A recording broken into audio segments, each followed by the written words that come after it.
ഇത് തലവൻ എന്ന് പറഞ്ഞ ഒരു ഷോർട്ട് റിവ്യൂ ആണ്. ഡീറ്റെയിൽ റിവ്യൂ നമ്മുടെ ചാനൽ പറഞ്ഞിട്ടുണ്ട്. അപ്പോൾ കാണാൻ താല്പര്യം വീഡിയോ ഒന്ന് കണ്ടു നിങ്ങൾക്ക് സപ്പോർട്ട് ചെയ്യുക. ജി സ്റ്റോറിയാണ് ചിത്രത്തിൻ്റെ ഡയറക്ഷൻ ചെയ്തിട്ടുള്ളത്. അരുണാരാണ് നിർമ്മാണം. അതുപോലെ ശരത്തും ആനന്ദും ചേർന്നാണ് ചിത്രത്തിൻ്റെ തിരക്കഥ രചിച്ചിട്ടുള്ളത്. കാസ്റ്റ് നോക്കി കഴിഞ്ഞാൽ നമ്മുടെ യു സ്റ്റാറായ ആസിഫ് അലി, ബിജു മേനോൻ, മിയ ജോർജ്, അനുശ്രീ, ദിനേശ് പോത്തൻ, കോട്ടയം നസീർ തുടങ്ങിയവർക്ക് പ്രധാനമായും കാസ്റ്റിംഗായി വന്നിട്ടുണ്ട്. തലനെ കുറിച്ച് പറയുമ്പോൾ രണ്ട് പോലീസുകാരുടെ തമ്മിലുള്ള ഒരു ഈഗക്ലാഷൻ തുടങ്ങി പിന്നീട് ഒരു കൊലപാതകത്തിലേക്ക് എത്തുന്നു. പിന്നീട് നടന്നാൽ മുന്നോട്ട് പോകുന്ന തലവൻ ഒരു പോലീസുകാരുമായിട്ട് ആരും മാറുന്നതാണ് തലവൻ്റെ ഏറ്റവും വലിയ ഒരു പോസിറ്റീവ് ഘടകമായിട്ട് എനിക്ക് തോന്നിയിട്ടുള്ളത്. കാരണം ജിസ്റ്റോയെ കുറിച്ച് പറയുമ്പോൾ മുൻ ചിത്രമെല്ലാം ഫീൽ ഗുഡ് ചിത്രമായതുകൊണ്ട് തന്നെ ഇങ്ങനെ ഫീൽ ഗുഡ് ചെയ്യുന്ന ഡയറക്ടർ എന്തുകൊണ്ട് എങ്ങനെ വ്യത്യസ്തമായിട്ടൊരു ത്രില്ലുകൾ അതിലേക്ക് കിട്ടിക്കഴിഞ്ഞാൽ അധികമാണ് ഡയറക്റ്റ് ചെയ്യുമ്പോൾ ആകാംക്ഷ ഉണ്ടായിരുന്നു എല്ലാവരും പോലെ. അതുകൊണ്ട് തന്നെ തലവൻ കാണാൻ ശ്രമിച്ചു. തീർച്ചയായിട്ടും അതിൽ യാതൊരു വിട്ടുവീഴ്ചയുമില്ല, നിരാശയൊന്നും തലവൻ സമ്മാനിച്ചത് തന്നെയാണ് ഏറ്റവും വലിയ പോസിറ്റീവ് എനിക്ക് പറയാനുള്ളത്. അതുകൊണ്ട് സപ്പോർട്ടായിട്ട് ദീപക് ദേവ് എന്ന് പറയുന്ന ഒരു മ്യൂസിക് ഡയറക്ടറുടെ മികച്ച ഒരു ബാക്ക്ഗ്രൗണ്ടും പശ്ചാത്തലമായി വരുന്ന പല സീൻസും കാര്യങ്ങളൊക്കെ കൊള്ളാമായിരുന്നു. തിരക്കഥയും മികച്ച തിരക്കഥ തന്നെയാണ്.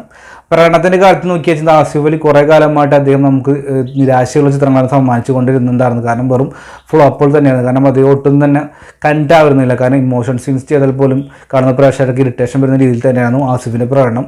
തീർച്ചയായിട്ടും അതിലെന്നാൽ മാറ്റം വന്ന പോലെ തന്നെ ഒരു കംബാക്ക് എന്ന് പറഞ്ഞ പോലെ തന്നെ ആസിഫ് അലി ഒരു തലവനായി വന്നപ്പോൾ മികച്ചൊരു അനുഭവം തന്നെയാണ് ആസിഫ് അലി ഭാഗത്തു നിന്ന് കിട്ടിയത്. കാരണം ഇമോഷൻ സീൻസും അതുപോലെ തന്നെ ദേഷ്യം വരുന്ന സീൻസ് ആണെങ്കിലും അതുപോലെ തന്നെ പല അദ്ദേഹത്തിൻ്റെ നിസ്സാരാവസ്ഥ കാര്യങ്ങളൊക്കെ കാണുമ്പോൾ തന്നെ മികച്ചൊരു കയ്യടിയും അല്ലെങ്കിൽ ഒരു നടൻ്റെ ഒരു വ്യത്യസ്തമായിട്ടുള്ള ഒരു പ്രകടനം തന്നെ ആസിഫിൽ കാഴ്ച. നമുക്ക് കൂമൽ നമ്മൾ കണ്ടുള്ള ആസിഫിൻ്റെ ഒരു പ്രകടനം, മുഖത്ത് വരുന്ന എക്സ്പ്രഷൻ കാര്യങ്ങളൊക്കെ തീർച്ചയായിട്ടും അത് ഇതിലും തലവിലും വരുന്നുണ്ട്. അതിനൊക്കെ ഒരുപാട് മികച്ച രീതിയിൽ തന്നെയാണ് ആസിഫിൽ ഇതിൽ ചെയ്തിട്ടുള്ളത്.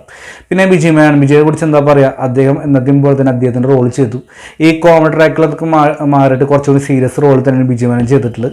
അനുശ്രീയും അതുപോലെ തന്നെ മിയ ജോർജും കാര്യമായിട്ടൊന്നും ചെയ്യാൻ പറ്റാത്ത കഥാപാത്രമാണെങ്കിൽ പോലും അവരുടേതായ സ്പേസിൽ അവർ മോശമല്ലാത്ത രീതിയിൽ തന്നെ ചെയ്തു. ദിനേശ് പോത്തൻ മികച്ചൊരു നടൻ തന്നെയാണ്.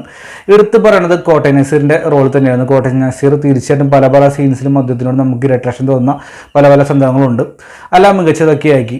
അപ്പോൾ തലവൻ്റെ കുറിച്ച് പറയുമ്പോൾ ബിഗ് സല്യൂട്ട് കൊടുക്കുന്ന ഒരു പ്രകടനം തന്നെയാണ് ഓരോ വ്യക്തിയിലും കാഴ്ചവെച്ചത്. തലവനെന്നും നമ്മൾ ഒരു സല്യൂട്ട് അടിക്കണം. കാരണം അത് കണ്ടിറങ്ങുന്ന ഓരോ പ്രേക്ഷകർക്കും ഒരു സല്യൂട്ട് കൊടുത്താൽ എന്നുള്ള തോന്നലുണ്ടായിരുന്നു. ഒരു സെക്കൻഡ് പാർട്ടിൽ സ്കോപ്പോട് കൂടിയിട്ടാണ് ചെന്ന് അവസാനിപ്പിക്കുന്നത്.